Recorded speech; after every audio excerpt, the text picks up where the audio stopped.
Contributions to Especifismo by Carl Eugene Stroud. The background.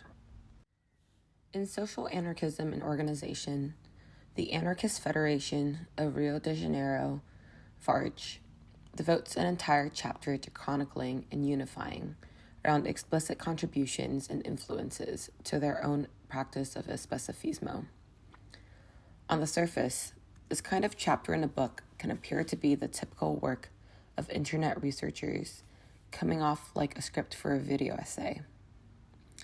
But when we really consider the significance of a political organization going to the lengths of putting into words a commonly shared and recognized tradition, this is clearly not a simple task of summarizing and paraphrasing. So to include this short history in the political program is even more noteworthy. Tradition can be a touchy subject, and traditionalism is a counter-revolutionary force, leading some radicals to conclude that it's inherently dogmatic to even breach the subject. All this makes the discussion of the anarchist tradition especially difficult. In anarchist spaces, influences are usually more autobiographical than traditional, and they're almost always divisive. This is what has made the arrival of the Especifismo current in the Anglosphere so striking. It situates itself within a particular class struggle tradition and distances itself from anarchist currents that do not have the final objective of a libertarian socialist society. In revolutionary contexts, the socialist tradition is different from the conservative, ruling class forces that defend the status quo with the label revolution. There are quote-unquote patriotic revolutionaries and quote-unquote religious revolutionaries. There are parliamentarians who want a quote-unquote revolution of the voters, and there are capitalists who claim to be quote-unquote revolutionizing society. In socialist contexts, the anarchist tradition is different from the social democratic and Marxist tendencies that insists on the party form and the state as a means to a socialist society. And in exclusively anarchist contexts, Especifismo is different from anarchist ideologies that do not take up the traditions of revolutionary class struggle and organizational dualism. So, Especifismo is contemporary, but it isn't exactly new. Its oldest influence is the socialist movement, and the next is the libertarian tendency within the same movement, picking up on anarchist traditions dating back to the 19th century, while addressing shortcomings and errors made by anarchists in their struggle for libertarian socialism. Regarding organization and strategy, Especifismo is a distinct pivot from less theoretically founded anarchist currents.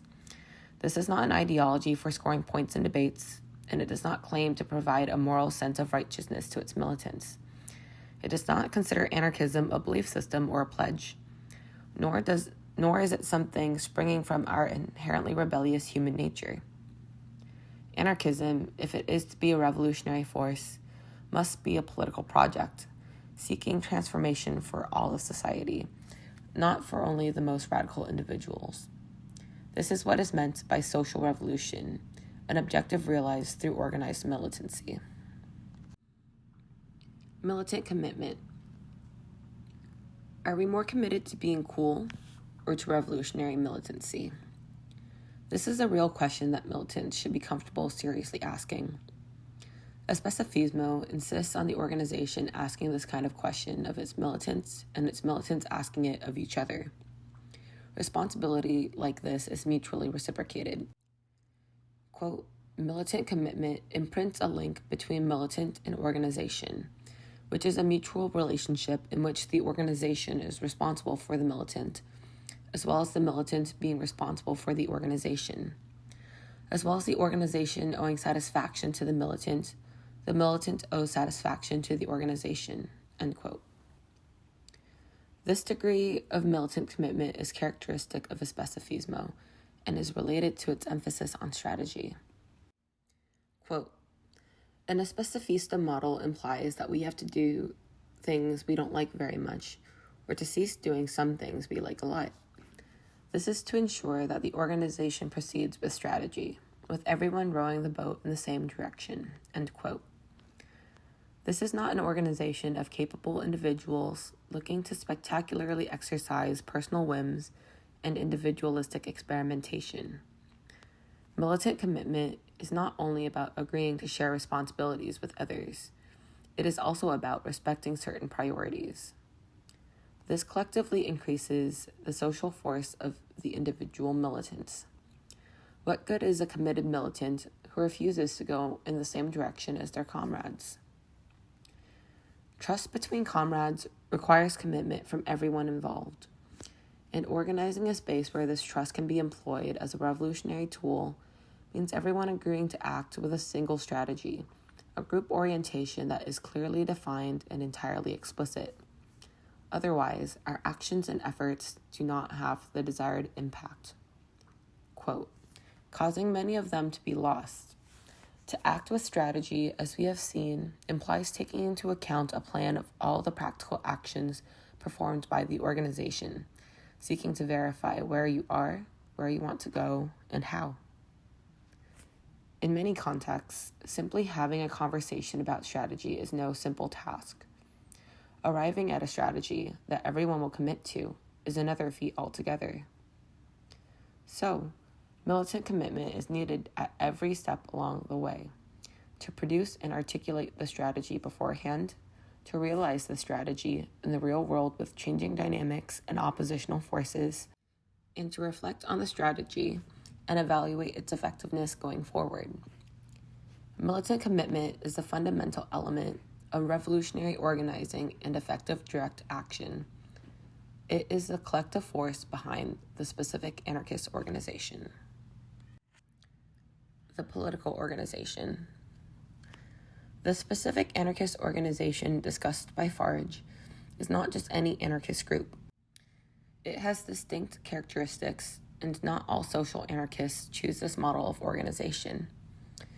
Especifismo is a specific articulation of strategy, opposing quote-unquote broad or non-specific organizational models. For FARJ, the political organization should not attempt to serve as a, quote, great umbrella that covers all types of anarchists. These broad-in definitions apparently group more anarchists in the organization. However, we believe that we should not opt for the criterion of quantity, but the quality of militants, end quote. This means a limited membership with clear criteria for entry. It also means a lengthy process of militant formation and gradual incorporation into the group. All of this ensures that, quote, only militants with ideological affinity with the organization are inside the specific anarchist organization, end quote. Importantly, this could address certain security concerns, making it easier for everyone to be on the same page about who should know what, guaranteeing that the most sensitive decisions and actions are guarded by the most layers of trust and militant commitment. Organizing in this way ensures that the most committed militants are making decisions for themselves, exercising direct democracy over their own engagements. These militants should not allow themselves to become quote-unquote slaves for others who participate in debate and decision-making, but never seem to show up when it's time to do the work, or whose interests decline whenever mass mobilizations naturally wane. Groups that do not actively organize against these tendencies are perpetually stuck in a situation where, quote, some people participate a bit in the organization, others are more committed. Some assume more responsibilities than others and all have the same power of deliberation. Thus, many deliberate on activities that they are not going to perform. That is, they determine what others will do.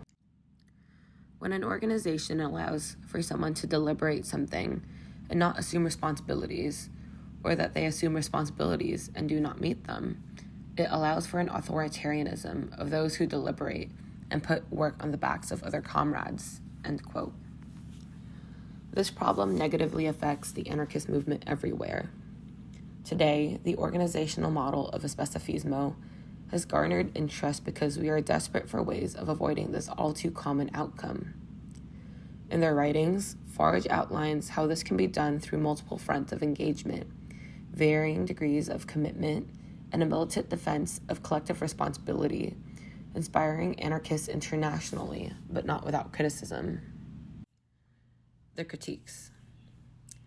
It isn't just a lack of self-discipline that burdens anarchist organizations, since the problem is collective, not individual. Without an explicit commitment from individuals, there can be no collective action. But without responsibility, this commitment is meaningless. The organized combination of commitment, responsibility, and self-discipline is realized by the specific anarchist organization. This degree of unity is essential to Especifismo because, quote, there is no way to have an effective practice or even constitute an organization without agreeing on some quote-unquote initial questions. For anarchists that do not advocate this unity, the anarchist organization could work with different ideological and theoretical lines. Each anarchist or group of anarchists may have their interpretation of anarchism and their own theory. This is the motive for various conflicts and splits in organizations with this conception, end quote. Still, some critiques of Especifismo do not stop at its conception of collective responsibility or its emphasis on unity. Some anarchist tendencies, whether individualist, philosophical, or lifestyle-oriented, also see problems with the class struggle bias and with the practice of social insertion. The discourse around these critiques, their arguments and counter-arguments, as well as the discussions in the wider anarchist movement, have also contributed to Especifismo. In Social Anarchism and Organization, FARJ addresses these differences directly, making it clear that in writing the text, they, quote, sought to differentiate their understanding of anarchism from another, purely abstract and theoretical, which only encourages free thinking without necessarily conceiving a model of social transformation. Anarchism, thought of only from this model of critical observation of life, offers an aesthetic freedom and endless possibilities. However, if so conceived, it does not offer real possibilities of social transformation, since it is not put into practice, into action. It does not have the political practice that seeks the final objectives, end quote. Following from this, not all of anarchism is equally relevant to the practice that Especifismo is trying to realize. Not all of anarchism will lead to the same ends.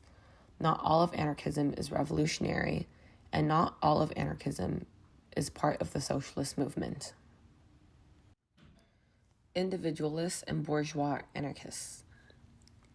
Militancy is the collective defense of a political line. It means realizing that line on the social level together. Militancy is not individual action that has no organizing potential. Acting without organization is contrary to Especifismo, which at its core is about, quote, fighting to organizing and organizing to fight, end quote. It shouldn't be too much to expect all the members of a political organization to share the same strategies and goals. This is what is referred to as the political level, unity of ideology, theory, and strategy, a specific anarchist organization. Some anarchist tendencies consider it less than ideal for members of a political organization to limit their actions in accordance with a single collective strategy. What are the limits, for example, of anarchist individualism? This question is not only philosophical. For revolutionary anarchists, it is also political. And for the militants of Especifismo, this question has everything to do with organization. Since the political organization is obviously composed of individuals, of their actions, of their values and ideals, individuality is not at all a bad word. After all, it is the individual experiences of people in struggle that informs anarchist theory. However, this shouldn't mean prioritizing individual whim over collective decision-making, and it definitely shouldn't mean compromising the final objective of libertarian socialism because of a single person or commune's alternate vision. Since its appearance in the anarchist movement, individualism has led to numerous splits and divisions, resulting in the hollowing out of an organized force of anarchists. It has been part of the repeated failures of syndicalist and community efforts, and it has threatened pluralistic spaces, sometimes taking the side of capital bosses and the very system it claims to oppose. For these reasons and more, Especifismo is against anarchist individualism, which defends the idea that, quote, to be an anarchist means to be an artist, a bohemian, to promote the sexual freedom of having open relationships or with more than one partner, to wear different clothes, to have a radical haircut, to behave extravagantly, to eat different foods, to define yourself personally, to fulfill yourself personally, to be against revolution, to be against socialism, to have a discourse without rhyme or reason, enjoying the freedom of aesthetics, in short, becoming apolitical, end quote. Militants committed to social transformation don't simply dress a certain way or have a certain lifestyle. They must be engaged in organizing politically with other revolutionaries who share the same ideology. Another threat to political organizing and social level struggle is what could be termed quote-unquote bourgeois anarchism. It manifests itself as a technocratic vanguardism and is often confined to intellectual scenes online and amongst downwardly mobile, well-educated members of the middle class. The problem is not the class status of these anarchists or their official credentials. It is their position in the class struggle. This kind of anarchism tends to either, quote, abandon the proposal for social transformation or constitute itself into a group that fights for the people, not with the people, assuming the position of the vanguard and not of active minority. They end up making of their anarchism a quote-unquote movement in itself, which is characterized by being essentially of the middle class and intellectuals, by not seeking contact with social and popular struggles, by not being in contact with people of different ideology, end quote. Especifismo poses a clear and uncompromising ideology, but this is not expected to be the ideology of the masses. We have to take our ideology from the specific organization to the mass organization, from the political level to the social level. But it is theory, not ideology, that allows us to learn about our world and the particular situation where we find ourselves. Unlike ideology, which we hold resolutely, theory is flexible and dynamic, constantly moving and developing, becoming more and more relevant to the actual struggles of our time and place and to our final objective. But theory without practice cannot be revolutionary, just like practice without theory cannot be effectively strategic. Learning is obviously important, and many militants in the Especifismo current are students, professors, and autodidacts. Like them, we must continue to grow our knowledge and combine it with the expertise of other people and to develop our social force, both our force as individuals and our force as an organized libertarian movement. Anarchism must have constant contact with the people. This is where it informs its political practice. Class struggle. Class is not necessarily economic. It refers to relationships of domination, especially in capitalism, an exploitative ruling order that forces some people to suffer while others benefit. We see this division everywhere in our society. The exploited and dominated classes are certainly not the ruling class. Anti-status principles are not enough. We must also have anti-capitalist political practices, fighting on the side of the dominated to end the entire exploitative system. Anarchism was born out of this fight to end the division of classes. It took hold where it was most obvious that capitalism was failing. It would never be able to live up to its promises. In Especifismo, commitment to class struggle means working to organize a popular power that comes out of real conflicts, because it is through these experiences that we are all able to witness the weaknesses and shortcomings of the system for ourselves. In this sense, class struggle is an inherently radicalizing experience. It is because class struggle is a social level phenomenon that Especifismo emphasizes the social vector. Quote, When we seek to apply anarchism to the class struggle, we assert what we call social work, and which we defined earlier as, quote, the activity that the anarchist organization performs in the midst of the class struggle, causing anarchism to interact with the exploited classes, end quotes. Anarchism should not avoid class struggle, i.e. lifestyleism, any more than it should lead it, i.e. vanguardism. The goal of a revolutionary political organization that interacts with the social level should be popular power. It is about building a social force capable of overthrowing capitalism and the state. This kind of liberation comes directly out of the conflicts of the real people as they fight against systemic domination in our communities, in our workplaces, and around the world. Social work. The political practice known as social insertion is commonly misunderstood, and since it is, quote, the main activity of the specific anarchist organization, end quote, at this time, continuing to clarify this concept is political work. When we use liberal ideology to interpret what is meant by social work, we reinforce a vague, quote-unquote, existentialism that defends philanthropy as a strategy for combating systemic domination. This sort of conception does not have a class bias. It is not working towards a social revolution. It does not have socialist ends. The social work of a revolutionary anarchist organization does not have the same content and objectives as the welfare state. There is also a different interpretation of social work, which assumes that any form of interaction between the social and political levels is quote-unquote bourgeois or quote-unquote reformist.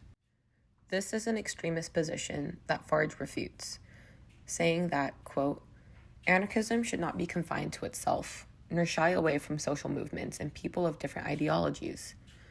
Since we understand that class is not defined by origin, but by the position that you advocate in the struggle, we believe that to support social movements, to assist mobilizations and organizations different to the reality in which you are included, is an ethical obligation for any militant committed to the end of class society, end quote.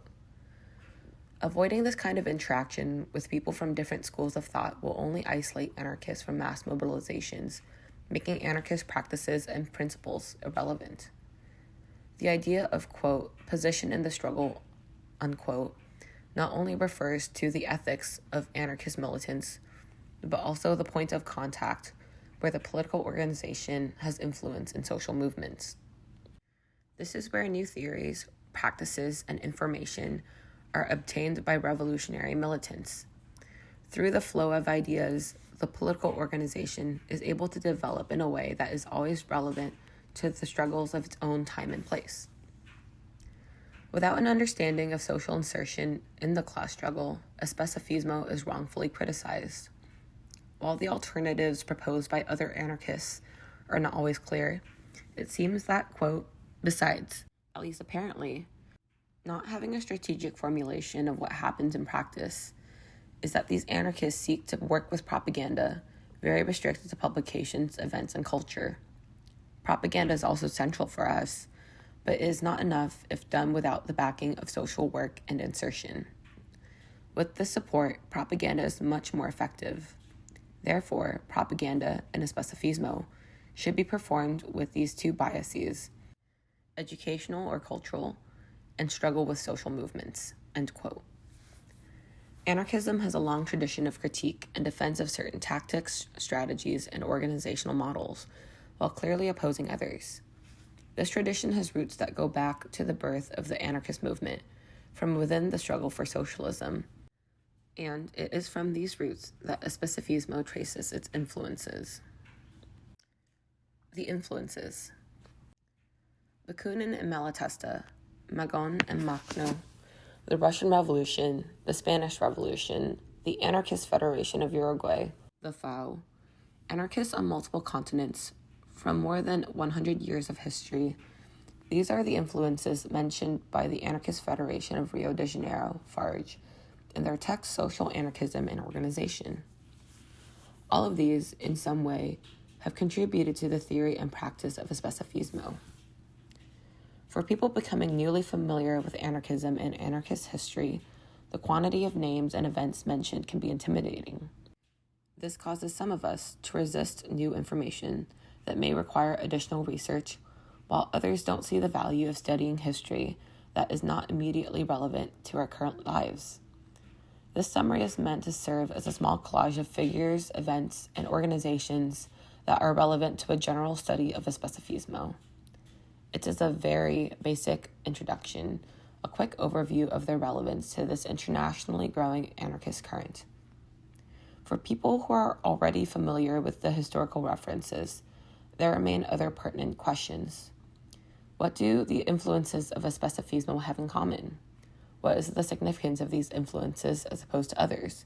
What is left out and why? The platform.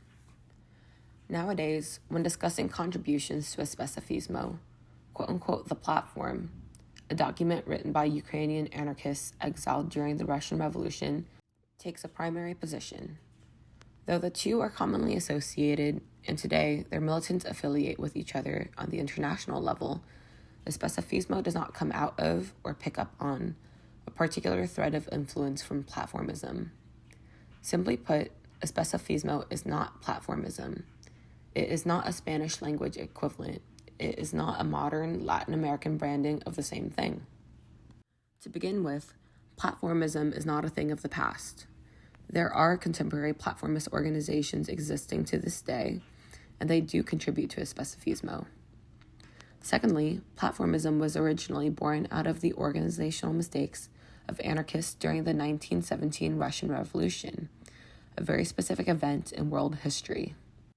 Especifismo, however, is a way of addressing the constant need for the social vector of anarchist militancy, something that has been overlooked by many different anarchist currents again and again throughout the history of our movement.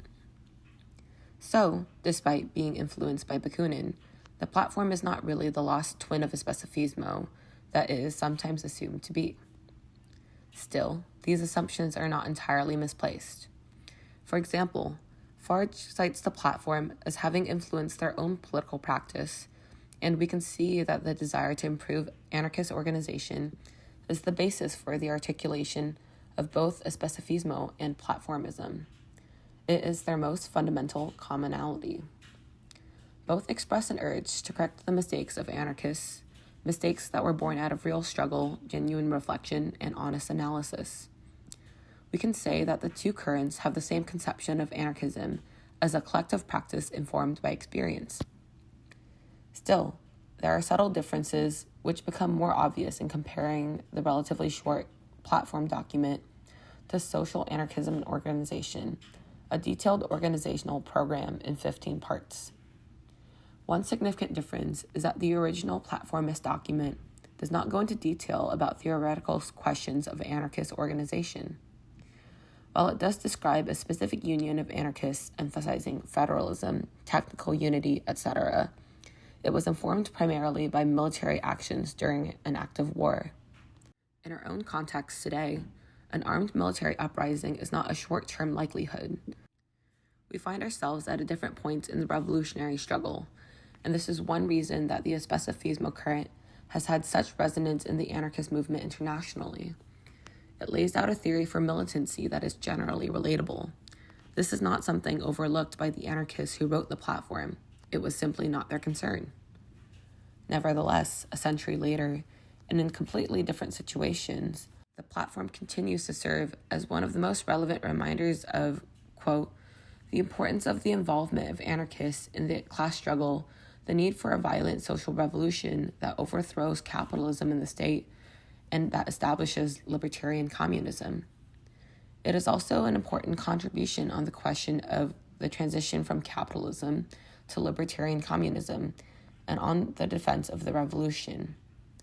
The platform advocates an anarchist organization at the political level that acts in the midst of social movements, a social level, and emphasizes the role of active minority of the anarchist organization. Moreover, it makes important contributions to the model of organization of the political level of the anarchists, end quote.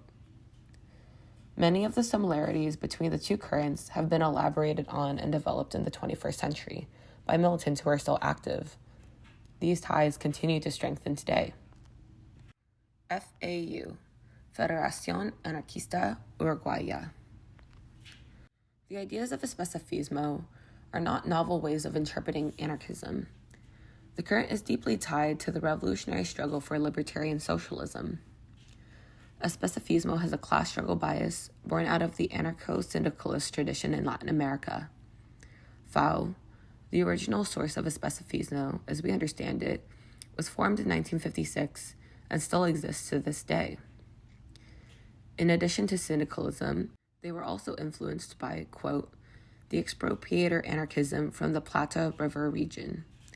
At the end of the 1960s, parallel to mass organizations, the FAU developed the organization of its quote-unquote armed wing, the People's Revolutionary Organization 33, which realized a series of sabotage actions, economic expropriations, kidnapping of politicians and or bosses particularly hated by the people, armed support for strikes and workplace occupations, etc., end quote. Anarchism within class struggle, not outside of it. Social revolution wielding transformative popular power, not political revolution that substitutes one regime for another. These are the ideas refined, developed, and defended by the FAU, who later, quote, abandoned vocalism as a paradigm of armed struggle, avoiding militarization while possessing social insertion in the population. FAU rearticulated itself and developed its work on the Especifista model, which we advocate today, with 3 fronts of insertion: union, student, and community, end quote. Today, social insertion among multiple fronts remains one of Especifismo's most influential contributions to anarchism around the world. In addition to giving name to the current, FAU also has contributed to Especifismo by insisting that anarchism is only emancipatory when it has contact with the struggles of the people. This is true regardless of the tactics we choose to employ. Bakunin and Malatesta. As has already been mentioned, historically and theoretically speaking, the first influence of Especifismo is Mikhail Bakunin, followed by Enrico Malatesta. These anarchist theorists are not quote-unquote founders of the Especifismo current, but their ideas do serve as its foundation, in particular the Bakuninist concept of 2 axes of engagement and the Malatestan concept of the specific anarchist organization. This all goes back to the, quote, activity of the libertarians within the International Workers' Association, IDWA, which gave body to anarchism, end quote, because it was within this organization that 2 foundational tendencies of the socialist struggle developed, quote, one centralist and one federalist, end quote. The immediately influential anarchist communist current also traces its root back to this time. Bakunin envisioned an organization of only the closest, most trusted revolutionaries, capable of acting in ways that a mass movement cannot. This was the beginning of what is known in anarchism as organizational dualism. It allows us to theoretically distinguish the political level from the social level. This is Bakunin's most essential contribution to Especifismo, and it is this influence that Especifismo shares with other revolutionary social anarchist currents around the world. It was in regard to the political level that Malatesta articulated the concept of a specific organization, and it is within a larger tendency of organizational dualism that Especifismo locates itself. Though they have used different terminology depending on the language and the region, anarchist communists, platformists, and syndicalist practices have all contributed to the model of organizational dualism that is called Especifismo. Russia, Spain, Mexico, and Brazil. The anarchist elements of the Russian Revolution of 1917 and the Spanish Revolution of 1936 are also considered contributions to Especifismo. This includes the experiences of both peasants and workers. In Russia, as happened during Bakunin's era, authoritarians clashed with libertarians over the need for centralized state authority, this time run by the Bolshevik Party. But in Spain, quote, a social revolution was effectively carried out, a revolution under fire that wanted to reach all sectors, from unjust economic structures to the daily life of the population, from the decrepit notions of hierarchy to the historic inequalities between men and women, end quote. Anti-capitalist efforts during the Mexican Revolution, including the community-level struggles of Ricardo Flores Magón and the Mexican Liberal Party, PLM, also come up as influences. And in reference to contributions to Especifismo coming from Brazil, FARJ says that previous generations, quote, prepared the conditions that allowed for the full insertion of anarchists in the unions and in social life, with the formation of schools and theater groups, besides a reasonable written production, end quote. This preparation today also allows for the organized social insertion of anarchists in other parts of the world through the spreads of these ideas and practices. Conclusion. Social anarchism and organization concludes succinctly saying that this, quote, conception of the historical references of Especifismo is not dogmatic, end quote. We could also add that it is not overly exhaustive. It is never possible to fit everything into a historical account, and in writing the summary, even more from FARJ's history has been omitted. However, in chronicling the influences of a political current, the militants of a specific anarchist organization are not trying to pose as historians or academics. It is more important that the common histories of our revolutionary political tendencies can be shared, better yet that they are made even more shareable. This is the value of the kind of refined in-house history presented by the FARJ. It simultaneously serves as an introduction for radicalizing people and a shared baseline for radicalized militants, especially in an organization that is willing to explicitly identify specific historical influences. At first glance, another locally relevant history of the international anarchist movement may seem useless, like another summary of the same old thing. But when the story of a revolutionary current is produced out of practice and collective action, it serves, on the political level, an even more specific organizing function than any popular history book ever could.